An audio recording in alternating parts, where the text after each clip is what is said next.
नमस्कार दोस्तों, आप सभी का स्वागत करते हैं आज के इस वीडियो में। दोस्तों ये वीडियो यूपी पुलिस री एग्ज़ाम 2024 का है। और दोस्तों 30 लाख बच्चों का पेपर कंप्लीट हो जाने के बाद उन सभी के मन में यही प्रश्न है कि आखिरकार उनका सिलेक्शन हो पाएगा या फिर नहीं हो पाएगा। क्योंकि दोस्तों अब उनका पेपर हो गया है और सिर्फ अब 30 और 31 अगस्त को ही बाकी है 4 शिफ्टों का पेपर। अब दोस्तों जो 30 लाख बच्चों का पेपर हो गया है उनमें क्या है पॉसिबिलिटी कि उतना उनका सिलेक्शन हो पाएगा या फिर नहीं हो पाएगा, आज के इस वीडियो में बात करने वाले। क्योंकि दोस्तों पेपर का जो लेवल रहा है वो हार्ड रहा है, क्योंकि एवरेज जो हिसाब से मार्क्स निकला है उसके अकॉर्डिंग अगर देखा जाए तो दोस्तों पेपर का लेवल हार्ड रहा है। लेकिन जो फरवरी में पेपर हुआ था 17 और 18 फरवरी को, उस पैटर्न का और इस पैटर्न में बहुत ज़्यादा अंतर है। क्या क्या दोस्तों अंतर देखने को मिला है आज के इस वीडियो में बात करने वाले हैं। और दोस्तों अब जब पेपर हो जाता है तो बच्चों के मन में प्रश्न आता है कि आंसर की इसकी कब तक डिक्लेयर होगी, क्योंकि पिछली बार डिक्लेयर होने वाली थी और पेपर लीक हो गया था तो उसमें पेपर ही कैंसिल हो गया। अब की बार तो कोई ऐसी खबर आई नहीं कि पेपर लीक हो गया है, बल्कि आयोग खुद कई लोगों को गिरफ्तार, जो कि पेपर में कहीं प्रकार की किसी प्रकार की गड़बड़ी करते पाए गए, उनको गिरफ्तार किया गया है। और उनके ट्विटर हैंडल पर आप जाकर उसको देख सकते हो। तो दोस्तों आप कंफर्म सोच लीजिए कि पेपर ये पूर्णतः सेफ है और रद्द होने की कोई संभावना नहीं है। तो अब इसके आंसर की कितने दिनों बाद तक डिक्लेयर हो जाएगी? आखिरकार 30-31 अगस्त को पेपर इसी महीने कंप्लीट हो जाएंगे, तो क्या अगले महीने जो सितंबर मंथ या सितंबर मंथ लगेगा उसमें दोस्तों क्या जल्द ही आंसर की आ जाएगी? अभी आपको बताने वाले हैं। कट ऑफ कम क्यों रहेगी? अभी आपको बताने वाले हैं। कितने नंबर तक बढ़ेंगे? और जो 23 अगस्त को 24 अगस्त को जो पेपर की शिफ्ट हुई हैं और उनमें क्या दोस्तों आपका जो नंबर बढ़ेंगे कम या फिर ज़्यादा, इसके बारे में भी बात करने वाले हैं। क्या फिजिकल अभी से करें? ये भी दोस्तों बच्चों में बहुत ज़्यादा प्रश्न रहता है, तो इसके बारे में भी बात करने वाले हैं। ओवरऑल अगर बात करें तो पूरे के पूरे वीडियो में हर एक टॉपिक को कवर किया गया है। अगर इस वीडियो को लास्ट तक देख लेते हो तो और किसी का भी वीडियो आपको देखना नहीं पड़ेगा। आप किसी भी कैटेगरी से बिलोंग करते हो, मेल हो फीमेल हो, कोई दिक्कत नहीं है। तो दोस्तों आपसे यही रिक्वेस्ट करेंगे कि अगर वीडियो पसंद आए और यदि आप हमारे चैनल पर नए हो तो चैनल को ज़रूर सब्सक्राइब कर लीजिए, ठीक है। क्योंकि यहाँ पर यूपी पुलिस और अदर वैकेंसी की जो अपडेट होती है सबसे पहले प्रोवाइड की जाती है। तो चलिए दोस्तों वीडियो को स्टार्ट कर देते हैं। दोस्तों आपको बताना चाहते हैं कि हम जो आप लोगों के पास शिफ्ट का एवरेज मार्क्स लेकर आए हैं वो RW का है, क्योंकि RW में उन्होंने गूगल फॉर्म अप्लाई भरवाया, जिसके अकॉर्डिंग उन्होंने जितना बच्चों ने स्कोर किया है उसी के हिसाब से उन्होंने एवरेज मार्क्स निकाल के दिया है। तो दोस्तों 23 अगस्त का अगर एवरेज मार्क्स हम देखें तो हिंदी का जो दोस्तों एवरेज मार्क फर्स्ट शिफ्ट का निकलता है 53.63, शिफ्ट 2 का 57.6, और रीजनिंग का अगर देखें तो 86.76, और शिफ्ट 2 का अगर हम देखें तो 88.21, मैथ्स का देखें फर्स्ट शिफ्ट का 75.17, और शिफ्ट टू का 34.01, जीएस का 34.57, और शिफ्ट 2 का अगर देखें 37.51। यानी कि ओवरऑल देखें तो लगभग एवरेज जो है दोनों शिफ्टों का समान रहा है हर एक विषय में। ये तो हो गया 2024 में 23 अगस्त को हुआ पेपर फर्स्ट और शिफ्ट दूसरी शिफ्ट। अगर दोस्तों इन दोनों का कंबाइन निकाल के देखें, या यूपी पुलिस री एग्जाम 2000 यहाँ पर 24 कर लीजिए, ठीक है, 23 अगस्त 24 अगस्त, ओवरऑल अगर एवरेज मार्क्स करें तो फर्स्ट शिफ्ट का कितना बन रहा है 190, सेकेंड शिफ्ट का 192, शिफ्ट 24 अगस्त की शिफ्ट पहले की 196.72, और शिफ्ट 2 का अगर देखें 24 अगस्त की 200 यानी कि 200.95, ये दोस्तों देखने को मिला है। कैंडिडेट्स भी देख लेते हैं कि कितने हैं। अगर कैंडिडेट्स की बात करते हैं 190 जिन बच्चों का है, पूरे के पूरे बच्चों में जितना उनके पास डाटा आया है उसके अकॉर्डिंग अगर देखें तो 1641 बच्चे ऐसे हैं जिनका 190 मार्क्स है, ठीक है। शिफ्ट 2 में अगर देखें तो 994 बच्चे हैं जिनके 192 हैं, और 832 हैं जिनके, ये दोस्तों 24 अगस्त का है, ये 832 हैं जिनके 196.72 हैं, और दोस्तों यहाँ पर 722 हैं जिनके 200.95 यहाँ पर मार्क्स दिए गए हैं। तो अब आप देख सकते हो कि जहाँ अब एवरेज ही दोस्तों इनका 200 के उस पार नहीं गया है, इसी पार रहा है। अब दोस्तों जो 25 अगस्त की पेपर के दो दोनों शिफ्ट हुए हैं उसमें से सेकेंड शिफ्ट का अगर हम बात करें तो दोस्तों उसका भी लेवल बहुत ही ज़्यादा इसी के यूँ कह सकते हैं इन चारों शिफ्टों से सरल रहा है। और जो सुबह जो हुई थी यानी कि मॉर्निंग में हुई थी उसका थोड़ा ज़्यादा था और अप्रॉक्सली हम कह सकते हैं इन्हीं के जैसा था।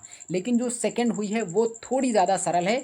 तो क्या उन बच्चों को नॉर्मलाइजेशन में फ़ायदा होगा या फिर नहीं होगा है, ये तो दोस्तों कल पता चल जाएगा कि क्या एवरेज स्कोर रहा है। लेकिन दोस्तों इस एवरेज स्कोर को देखते हुए क्या हमें लग सकता है और किस हिसाब से हमें और फिजिकल की तैयारी, मेडिकल की तैयारी करनी चाहिए, क्या आपने सभी का एनालिसिस कर लिया है और आपको एग्जैक्टली पता चल चुके हैं लगभग लगभग आपके मार्क्स कितने हैं। लेकिन अभी आंसर की फाइनल वाली जो आंसर की आयोग की तरफ से आनी है वो बाकी है। ठीक है, तो दोस्तों अभी आपको बताएंगे कि क्या आखिरकार कट ऑफ रह सकती है कितना। दोस्तों अगर आपका है तो आप फिजिकल की तैयारी करना स्टार्ट कर दीजिए। उससे पहले जो हमने आपको बहुत सारे इंपॉर्टेंट अपडेट, जो कि टोटल 150 क्वेश्चन है यानी कि 300 नंबर का पेपर है, सभी को पता है। ठीक है, अब दोस्तों यहाँ पर थोड़ी देर के लिए नॉर्मलाइजेशन को हम करते हैं कट और अब आपको बताते हैं सबसे पहले आंसर की, उसके बाद नॉर्मलाइजेशन भी बात करने वाले हैं। आंसर की बात करते हैं कि आखिरकार कब तक डिक्लेयर हो जाएगी। तो आपका 31 अगस्त को लास्ट पेपर है और दोस्तों इसकी जो आंसर की आएगी वो 15 डे के अंदर ही आएगी, यानी कि 15 सितंबर तक आपकी दोस्तों जो आंसर की है वो दोस्तों डिक्लेयर कर दी जाएगी। यदि आयोग इस वैकेंसी को जल्दी से जल्दी कंप्लीट करना चाहता है तो, क्योंकि 2027 में इलेक्शन है और हो सकता है कि यूपी सरकार 2 लाख वैकेंसी और ज़्यादा देने की घोषणा कर चुकी है, मतलब मुख्यमंत्री योगी आदित्यनाथ जी। तो हो सकता है 2025 में नई यूपी पुलिस की वैकेंसी आज देखने को मिल जाए। तो ये वैकेंसी जल्द ही कंप्लीट करनी होगी क्योंकि 2027 का कहीं ना कहीं ये चुनाव जो है बड़ी वैकेंसी है। 30 लाख बच्चे तो पहले ही इसमें ऑलरेडी फॉर्म दे चुके हैं और अभी 2 शिफ्टों का पेपर और बाकी है, तो अच्छी खासी तादाद भी है। तो कहीं ना कहीं इलेक्शन इस पर डिपेंड करता है, थोड़ा बहुत ही लेकिन करता है। तो इस वैकेंसी को जैसे कि 6 महीने के अंदर कंप्लीट करने का दावा किया और कंप्लीट करवा दिया। तो इसी प्रकार इस वैकेंसी को जल्दी अगर कंप्लीट करना चाहता है आयोग या सरकार तो दोस्तों आपका 15 सितंबर तक आपके आंसर की डिक्लेयर होने की संभावना हो सकती है। और अगर उससे भी जल्दी करता है तो हो सकता है कि पहले ही वीक में जारी कर दी जाए, क्योंकि आंसर की का मतलब है कि वो अब ऐसा नहीं कि हर शिफ्ट में ऑनलाइन हुए हैं जिसे बहुत सारी आंसर की बनानी पड़ी, ऐसा तो कुछ है नहीं। जितने पेपर हुए हैं 5 शिफ्टों में पेपर 10 आंसर की बनानी है। ठीक है, सभी को पता है तो वो जारी भी कर सकते हैं। तो अब आपको एक ऐसा हमने डाटा प्रोवाइड किया है और जितनी भी पॉसिबिलिटी बन रही थी सब कुछ बताया, तो 15 सितंबर तक। ठीक है, अब दोस्तों बात कर लेते हैं कि नॉर्मलाइजेशन कितना बढ़ सकता है। क्या जो 30 अगस्त का जिन बच्चों का पेपर हुआ, 24 अगस्त का हुआ, 25 अगस्त का हुआ, तो अब जो 30 और 31 अगस्त वाले बच्चों का होगा उनका क्या ज़्यादा नॉर्मलाइजेशन मिलेगा या फिर कम मिलेगा। एक 23 अगस्त का 24 अगस्त उनको बच्चों को 2-4 दिन या एक हफ्ते कम समय मिला, तो क्या उनके ज़्यादा बढ़ेंगे। ऐसा दोस्तों बिल्कुल भी नहीं होता है कि समय मिला है तो दोस्तों इनका नॉर्मलाइजेशन नहीं होगा, ऐसा कुछ भी इस बेस्ड पर नॉर्मलाइजेशन होता ही नहीं है।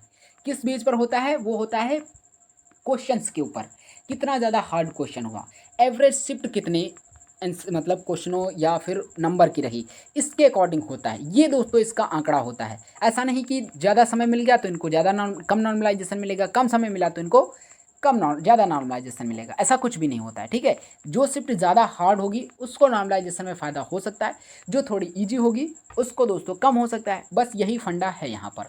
अगर हम ओवरऑल बात करें कि कितने नंबर तक नॉर्मलाइजेशन देखने को मिल सकता है, तो हम आपको सजेस्ट करेंगे कि 10 नंबर तक, इससे ज़्यादा हम कोई भी दावा नहीं कर सकते हैं।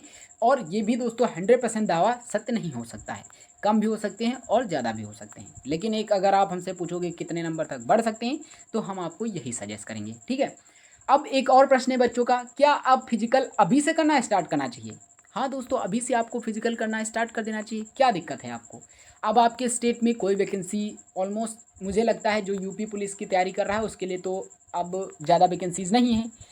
अगर कुछ बच्चे एसएससी जीडी की तैयारी कर रहे हैं तो उनका भी फ़ायदा है, क्योंकि उनका पेपर इधर वाला भी यूपीपी का भी हो गया है। और अगर एसएससी जीडी का भी कर रहे थे और फिजिकल पास हैं तो दोस्तों बहुत ही ज़्यादा फ़ायदा है, क्योंकि उनको फिजिकल एसएससी जीडी का करना चाहिए और जब यूपी पुलिस का होगा तब उसमें भी वो अच्छा प्रदर्शन कर सकते हैं, क्योंकि सेम पैटर्न रहेगा। सेम पैटर्न, बस एसएससी जीडी में 5 किलोमीटर रनिंग कराई जाएगी और इसमें 4800 मीटर रनिंग कराई जाएगी, समय उतना ही 24 मिनट मिलेगा। तो कहीं ना कहीं रनिंग अभी से आपको कर देनी चाहिए। यदि दोस्तों आपका पेपर हो गया है तो आप फिजिकल की तैयारी कर दीजिए। ठीक है, स्टार्ट, कोई दिक्कत नहीं है, कम करिए। अगर आप एसएससी जीडी में हैं तो आप 100% अब आप फिजिकल की तैयारी में ही जुट जाइए। ठीक है, यहाँ तक आपको कोई भी डाउट नहीं रहना चाहिए। अब एक ही डाउट है, वो है कि आखिरकार कट ऑफ कितनी जाएगी। ये भी दोस्तों आंसर की कब तक आएगी, कितने नंबर बढ़ेंगे, फिजिकल की तैयारी करना चाहिए या नहीं चाहिए, सब कुछ बता दिए। अब दोस्तों कट ऑफ कम रहेगी इसके बारे में बात कर लेते हैं। आप इन शिफ्टों का एवरेज देख ही रहे हो, कितना बच्चों ने कितना स्कोर किया है, सब कुछ देख रहे हो।